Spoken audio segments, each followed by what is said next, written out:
Bonjour à vous les amis, je suis content justement de vous retrouver aujourd'hui pour vous expliquer un petit peu le fonctionnement de condensateur.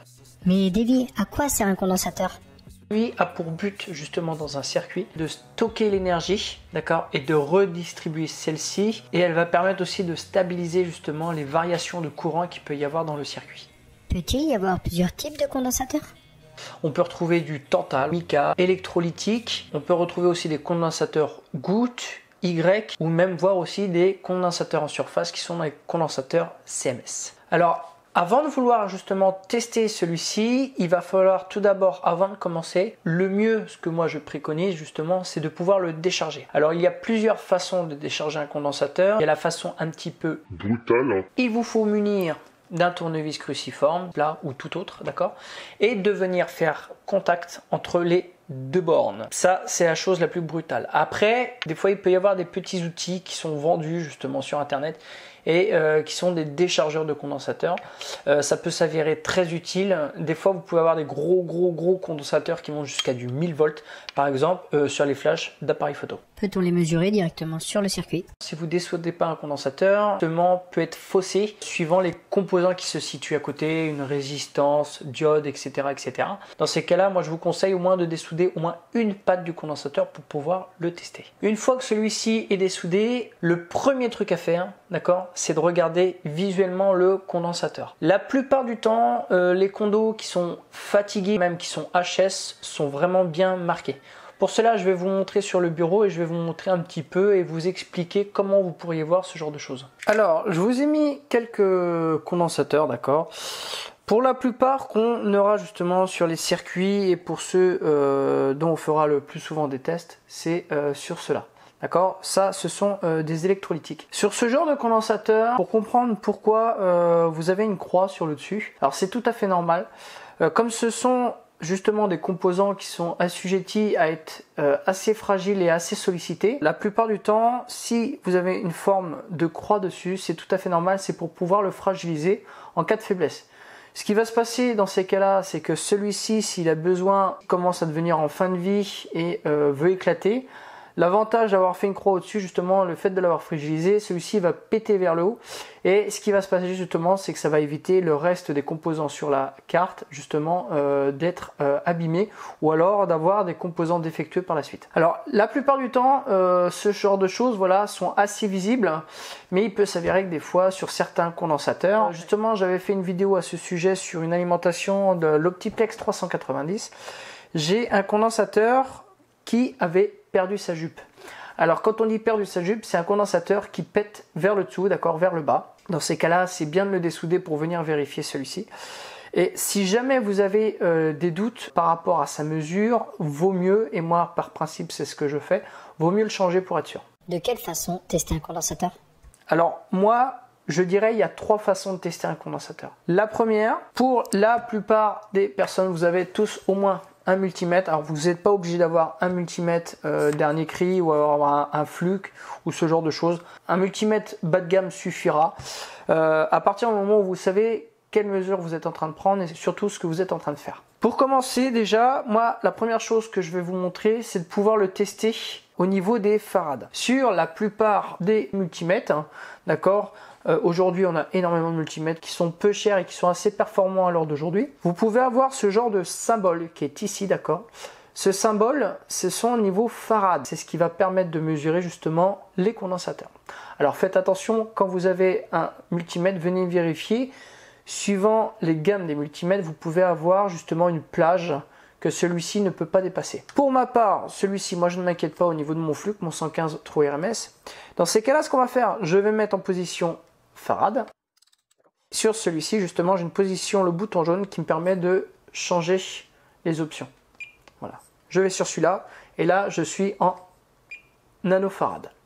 Dans ces cas-là, on est prêt à mesurer. Alors, tout d'abord, il va falloir regarder un petit peu comment est constitué le condo et regarder au niveau de ces symboles qu'il y a marqué sur celui-ci. Sur ce condensateur, nous avons justement la marque WK. Nous avons ensuite ces farads. C'est un 68 microfarad et celui-ci peut supporter jusqu'à du 400 volts. Alors ce qu'il faut savoir aussi, et ce que je n'ai pas précisé, vous avez des condensateurs qui sont polarisés, comme celui-ci, et des condensateurs qui sont non polarisés, comme celui-ci. Alors, ce qu'il faut savoir, ce n'est pas parce que c'est marqué 400 volts que quand vous prendrez des mesures, par exemple, avec votre multimètre au niveau des tensions, vous aurez 400 volts à ces bornes. D'accord? Celui-ci permet justement de savoir jusqu'à quel plafond maximum celui-ci est capable de supporter. Vous aurez ensuite au niveau de ces degrés, pour celui-ci on peut aller de moins 40 jusqu'à plus 105 degrés. Et comme je vous disais, vous avez la plupart du temps, pour ceux qui sont polarisés, vous avez un marquage, d'accord, qui est sur le côté. Là on est bien sur le signe du moins, et d'accord, l'autre patte est sur le plus. Il peut s'avérer justement que sur les nouveaux condensateurs, quand vous ayez des nouveaux, les pattes soient différentes pour être sûr déjà que vous ne vous trompiez pas. Par exemple, pour le moins, la patte va être souvent plus courte, d'accord, que pour le plus. Est-ce que j'ai ça par là pour vous montrer? Bon, je veux bien voir ça quand même, non? Alors, condensateur. Voilà.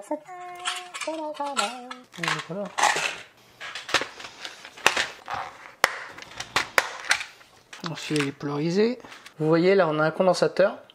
Le moins, vous voyez, c'est la patte qui est courte. Et le plus, c'est la patte qui est longue. Celui-là, il est nouveau. Il est tout neuf. D'accord? Malgré qu'on ait le marquage sur le côté. Si jamais vous n'êtes pas sûr, vous regardez les pattes. Alors, je vous ai dit tout à l'heure qu'il fallait pouvoir le décharger.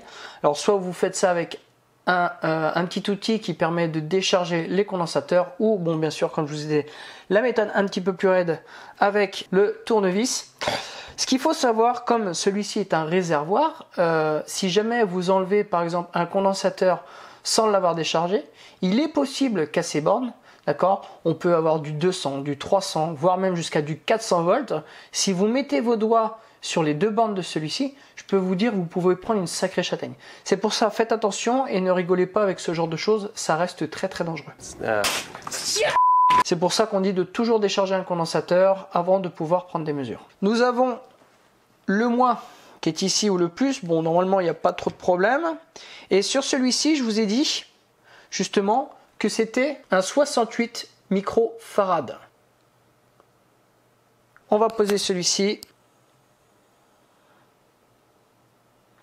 Alors pour du 68, j'ai 59 microfarad. Bon, celui-ci est encore bon. Un peu faiblard, mais il est encore bon. Alors pareil, suivant certains condos, vous pouvez avoir par exemple des pourcentages de pertes. Mais ça après, il faut se révérer par rapport au constructeur. Je vais en tester un autre. Celui-ci, quand je viens le regarder, celui-ci c'est un 330 volts 100 microfarad. Celui-ci, par exemple, c'est un condensateur d'un flash d'appareil photo. En plus, c'est bien stipulé ici, c'est marqué photo flash. Voilà. D'accord, celui-ci, je l'ai enlevé justement d'un appareil photo. Pareil, alors il me dit 100 microfarad, on va le tester ensemble. 95,5. C'est très très bon, même 0,6. Voilà, celui-ci est correct. Alors ça, c'est la première façon pour vérifier un condensateur. Ensuite, nous allons voir la deuxième méthode. La méthode qui peut s'avérer très utile, et vous allez voir pourquoi, et ça on en reparlera tout à l'heure. Il peut s'avérer que des fois vous ne soyez pas sûr de vos mesures, et dans ces cas-là, ce que je vous conseille, soit si vous avez par exemple un multimètre manuel, trouvez le bon, mettez-vous en plus petit calibre. Si vous avez un automatique comme le mien, dans ces cas-là, vous n'avez pas de souci à vous faire.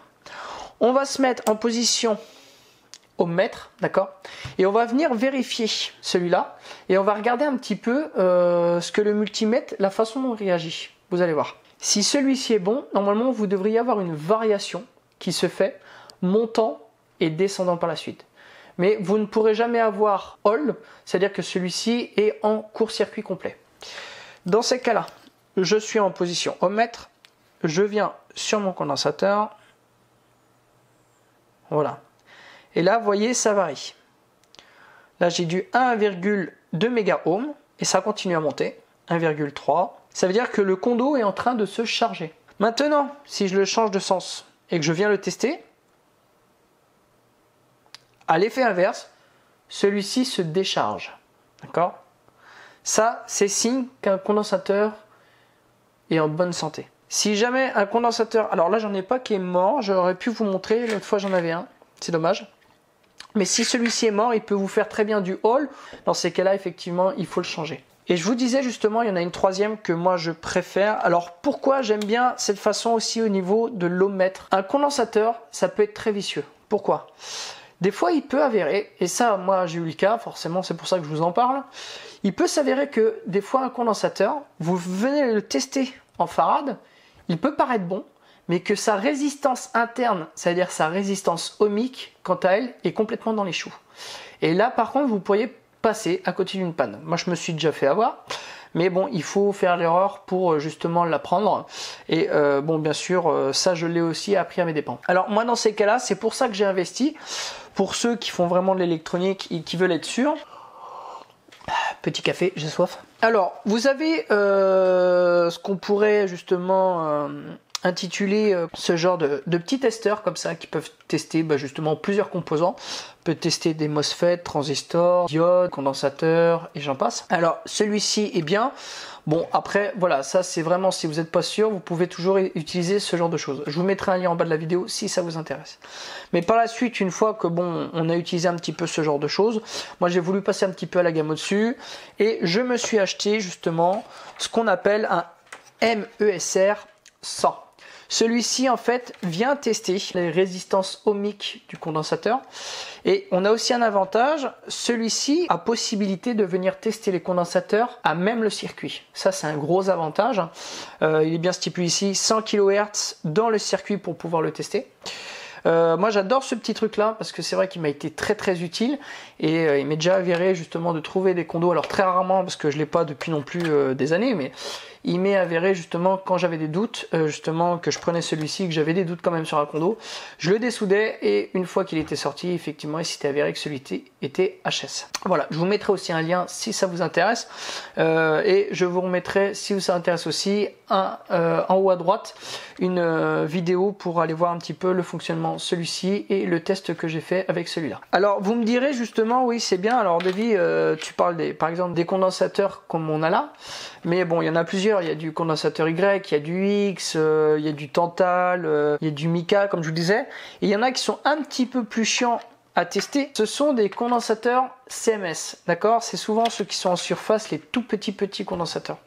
Alors là, il y a une autre façon de les tester. Soit vous pouvez le faire au multimètre, mais bon, là, c'est long et fastidieux. Ou alors, vous avez d'autres techniques. Mais justement, j'en parlerai pas dans cette vidéo. Je vous montrerai ça dans une autre de mes vidéos. Ce sera plus facile pour moi pour vous l'expliquer et de vous aussi vous le montrer. D'accord ? Voilà les amis, alors pas grand chose à ajouter sur celui-ci. En tout cas, j'espère que ça vous aura éclairé par rapport au condensateur. Je sais que ça peut paraître un petit peu confus pour certains, mais une fois que vous aurez compris ce genre de choses, vous allez voir, c'est assez simple de pouvoir les tester et de comprendre surtout leur fonctionnement. Alors je ferai peut-être d'autres vidéos sur vraiment l'utilité du condensateur, où sont-ils placés dans les circuits, vraiment à quoi ils servent. Allez, sur ce les amis, je vais vous laisser là-dessus, et puis je vous retrouve très bientôt pour de nouvelles vidéos. Allez, je vous laisse et je vous dis à la prochaine. Bye. Ah j'ai soif, j'ai soif, j'ai soif.